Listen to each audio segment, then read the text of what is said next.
नमस्कार, आप देख रहे हैं हिंदी सवेरा न्यूज। तो मैं हूं आपके साथ ज्योति कनौजिया। आइए रुक करते हैं खबर की ओर।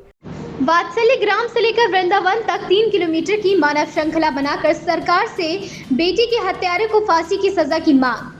वात्सल्य ग्राम वृंदावन में पश्चिम बंगाल कोलकाता में एक बेटी के साथ सामूहिक बलात्कार कर उसकी निर्मम हत्या के विरोध में वात्सल्य ग्राम से लेकर वृंदावन की ओर लगभग 3 किलोमीटर की मानव श्रृंखला बनाकर सरकार से बेटी हत्यारों को फांसी की सजा और बेटियों की सुरक्षा की मांग करते हुए मानव श्रृंखला को बनाया, जिसमें संवेद गुरुकुलम बालिका सैनिक स्कूल एवं कृष्ण ब्रह्मरत्न विद्या मंदिर वैशिष्ट्यम दिव्यांग स्कूल के लगभग 2000 छात्र छात्राओं एवं 7 बहनें गुरुकुलम की माताएं तथा वात्सल्य के कर्मियों की सहभागिता रही। छात्राओं ने हाथों में तख्तियां लेकर हत्यारों को फांसी दो, बलात्कारियों को फांसी दो, हम भारत की नारी हैं, अबला नहीं चिंगारी है, आशा की इंसाफ चाहिए का नारा लगाते हुए आक्रोश के साथ मार्च भी किया।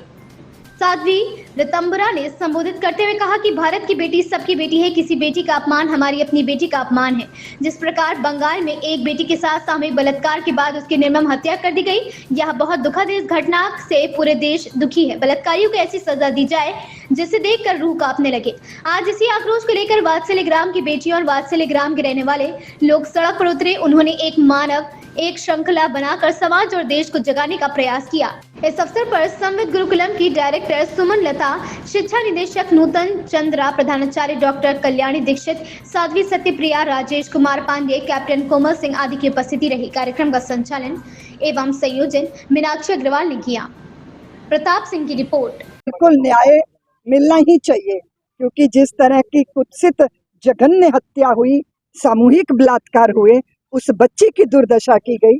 डॉक्टर होनहार बच्ची, उसके सपने कुचले, उसकी आत्मा कुचली, उसकी काया को क्षत विक्षत कर दिया। ऐसे पापियों को संरक्षण अगर हम देंगे तो भारत की भूमि पुत्रियों के लिए सुरक्षित नहीं रहेगी।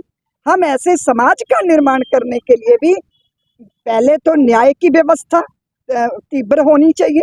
ऐसे पापियों के लिए प्रतीक्षा नहीं की जानी चाहिए। दूसरा विषय है, बेटियां सबल बने। वो अबला नहीं है, सबला है। वो सिंह वाहिनी है, सिंह वाहिनी की आराधिका है, स्वयं सिद्धा बने, यह भी निश्चित करना होगा। और एक ऐसे वातावरण का निर्माण कि आधी रात हो, दिन हो, पूरा भारत का आंगन पुत्रियों के लिए वो सुरक्षित अनुभव करें। ऐसे वातावरण का निर्माण करना हम सबकी जिम्मेदारी है। ये जो बेटियां खड़ी हैं, ये अपने दर्द को व्यक्त कर रही हैं। कौन ऐसा व्यक्ति होगा जो थोड़ी सी भी मनुष्यता रखता है और उसका हृदय ना रोया होगा?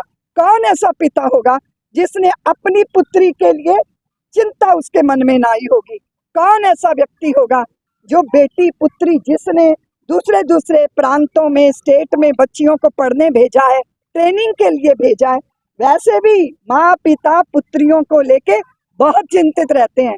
किस दिन हम ऐसे भारत का निर्माण करेंगे जब इस देश के अंदर स्त्री पुरुष को स्त्री पुरुष के रूप में नहीं देखा जाएगा? वो एक आत्मा है, वो एक चेतना है। हम आध्यात्मिक देश हैं।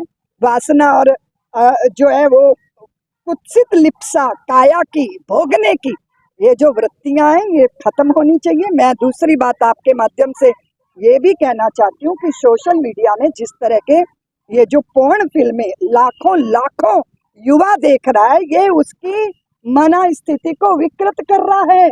हमारे ऋषियों ने कहा था, भद्र सुनो, भद्र देखो, भद्र बोलो। इसलिए लौटो भारतीयों, ऋषि परंपरा की तरफ लौटो। त्याग, तपस्या, ये ऐसे वातावरण का निर्माण करो।